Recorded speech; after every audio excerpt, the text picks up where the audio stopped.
नमस्कार साथियों, स्वागत है आपके अपने प्यारे YouTube channel Ajay academy and motivator में। साथियों, उत्तर प्रदेश पुलिस कांस्टेबल का पेपर हो चुका है 17 फरवरी सेकंड शिफ्ट का। इस वीडियो हम हिंदी का पेपर सॉल्यूशन करेंगे, किस तरह से पेपर में क्वेश्चंस पूछे गए। जो साथी चैनल पर पहली बार हैं तो चैनल को सब्सक्राइब करें और बेल आइकन को प्रेस करें, जिससे कि नए वीडियो का नोटिफिकेशन आपके पास तुरंत पहुंच जाए। तो चलिए स्टार्ट करते हैं। हिंदी के महत्वपूर्ण क्वेश्चन को देखते हैं और अपना आंसर लगाइए फटाफट कि कितने आपके आंसर जो है सही बैठ रहे हैं। चलिए 58 क्वेश्चन से स्टार्ट करते हैं।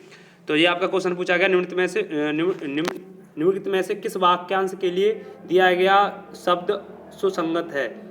तो इसका बी आंसर सही है, आद्य से अंत तक आद्योपांत कहते हैं इसे। ठीक है, इसके बाद क्वेश्चन नंबर अगला जो है दिया गया है, क्वेश्चन नंबर अगला दिया गया 59, कह रहा है श्रुति सम भिन्नार्थ शब्द निर्वाद और निर्विवाद जो है उचित अर्थ देता है।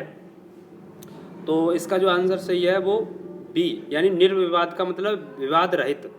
इसके बाद 60 का देखते हैं। तो अशुद्ध वाक्य पूछ रहा है, तो इसमें अशुद्ध वाक्य जो है वो तुम मेरे तरफ क्यों चले आ रहे हो, तो तुम मेरी तरफ क्यों चले आ रहे हो, ऐसा होना चाहिए। तो यानी डी ऑप्शन इसका सही है। इसके बाद 61वां, देखो तुम्हें ऐसे लिंग की दृष्टि से कौन सा गलत है।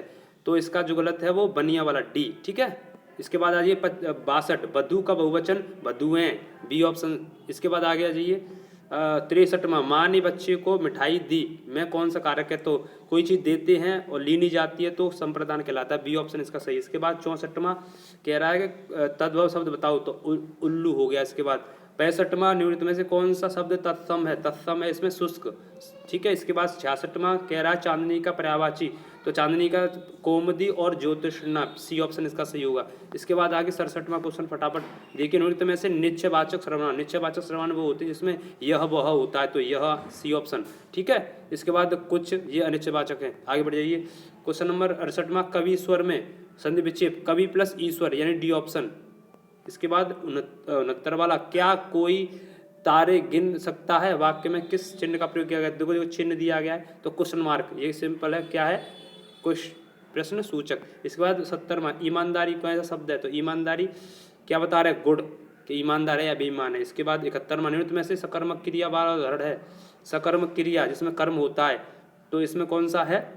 तो रमेश ने खिलौने खरीदे, क्या खरीदे, खिलौने, तो सकर्मक है, कर्म है। इसके बाद आगे भौतिकी में प्रत्यय पूछ रहा है, तो भौतिक प्लस ई, बड़ी ई यानी डी ऑप्शन इसका सही होगा। इसके बाद निर्विमान का उपसर्ग होगा, तो उपसर्ग जो आगे लगते हैं तो निर हलंत वाला, निर प्लस अभिमान। इसके बाद 74, निम्नलिखित में से विकल्प में से समास विग्रह नहीं है, तो वेद और पुराण ये सही है। नवनिधि, नौ ग्रह की निधि ये भी सही है। यज्ञशाला, यज्ञ के लिए शाला ये भी सही है। देह लता, लता रूपी देह ये गलत है, इसको ऐसा होना चाहिए देह रूपी लता, तो डी इसका सही है। 75वें क्वेश्चन पूछ रहा है कि आकर्षण का विलोम है, आकर्षण का विलोम होता है विकर्षण। ठीक है, डी ऑप्शन इसका डी ऑप्शन होगा। इसके बाद आ जाइए 76वां, सब और विपत्ति का होना, तो सब और विभक्ति का मतलब आगे कुआ पीछे खाई ऐसे बोलते हैं, ये ऑप्शन सही है। इसके बाद शांत रस का स्थायी भाव जो है वो निर्वेद है। ठीक है, क्रोध का रुद्र है, ये स्थायी भाव आप कर लेना, शिफ्ट में क्वेश्चन आ रहा है। इसके बाद शिल्पगत आधार पर दोहे का उल्टा, अभी इससे पहली शिफ्ट में आया था सोरठा के बारे में, तो सोरठा जो है दोहे का क्या होता है, उल्टा होता है। और दोहे के पहले और तीसरे चरण में 11 मात्राएं, वो 13 मात्राएं, और दूसरे और चौथे में 11 मात्राएं होती है, ध्यान रखेंगे, आपके में पूछा जा सकता है। आगे रहीमन पानी राखे बिन पानी सब सूख, पानी गए ना उबरे, मोती मानस चून, किसका उदाहरण है, सब जानते हैं, शिले अलंकार का फेवरेट उदाहरण है। इसके बाद 80वां क्वेश्चन, तो कौन सा अनेकार्थी शब्द भेद से संबंधित नहीं, भेद माने प्रकार भी होता है, भिन्नता भी होती है और रहस्य भी होता है, लेकिन मूल्य नहीं होता है, बी ऑप्शन इसका सही होगा। जो साथी चैनल पर पहली बार है तो चैनल को सब्सक्राइब करो साथी, और सभी को शेयर भी करो, जिससे कि आपको भी और सभी का जो आंसर मिला सकें। 81वां क्वेश्चन, गाय मीठा दूध देती है, मैं काल है, तो इसमें सामान्य वर्तमान काल, ए ऑप्शन इसका सही होगा। इसके बाद 82वां, उमा से पढ़ा नहीं जाता है, तो भाव, इसमें भाव हो रहे हैं, उमा से पढ़ा नहीं जाता है, राधा से लिखा नहीं जाता है। ठीक है, तो सी ऑप्शन। इसके बाद 83वां, कान पर जू न रेंगने का मुहावरे का अर्थ क्या होगा, कोई असर ना होना, कोई असर नहीं होना, तो सी ऑप्शन इसका सही होगा। 84 में आ जाइए फटाफट, 84 में क्या है, 84 से 88 तक गद्यांश है, तो साथियों गद्यांश में डायरेक्ट आंसर हम बता दे रहे हैं। कुछ 84 में क्वेश्चन कह रहा है गद्यांश का उचित शीर्षक है, तो उस शीर्षक इसमें है श्रम और सुदृढ़ जीवन। ठीक है, 85वां, समस्त का पर्यायवाची संपूर्ण, ए ऑप्शन। इसके बाद 86, महात्मा गांधी समस्त जीवन दर्शन श्रम सापेक्ष का आश्रय स्पष्टीकरण कीजिए, ये वगैरह है। तो इसका आंसर जो है, गांधी जो थे ना, विचार की अपेक्षा श्रम पर महत्व देते थे, बी ऑप्शन इसका, ठीक है, पैसे के अनुसार। 86वां क्वेश्चन, गांधी जी पापी किसे मानते हैं, ठीक है, जो श्रम न करने वाले को, ठीक है, उसमें दिया गया है पैसे में। 88वां क्वेश्चन, गद्यांश के आधार पर चोर को की परिभाषा क्या है, जो बिना श्रम के भोजन करता हो, देख लो भैया, सीख लो, बिना श्रम के भोजन करता है, चोरी है वो, ठीक है, पैसे के अनुसार। इसके बाद 89, वह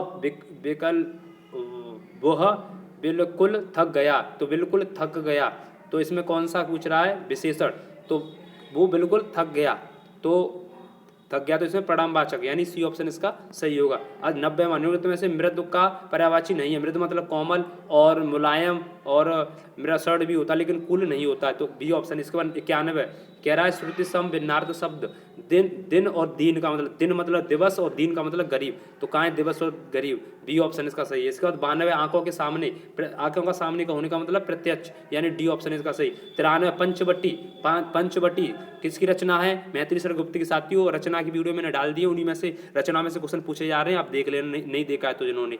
मैथिली शरण गुप्त साकेत है, पंचवटी है ना, और भी इनकी रचना है महत्वपूर्ण। इसके बाद नीरजा पर इन्हें, नीरजा किनकी रचना है पूछा गया, नीरजा रचना किसकी है, तो नीरजा किनकी है, महादेवी वर्मा की है। किनके साथियों, महादेवी वर्मा की है, जिन्हें सक्सेरिया पुरस्कार मिला था, तो ये ऑप्शन। तुलसीदास की, सुमित्रानंद पंत, इन सब की रचना करा दी गई, आप देख लेना। इसके बाद अंतिम क्वेश्चन, हिंदी भाषा किस भाषा से उत्पन्न हुई है, तो हिंदी भाषा जो उत्पत्ति हुई है अपभ्रंश से, ठीक है। और हिंदी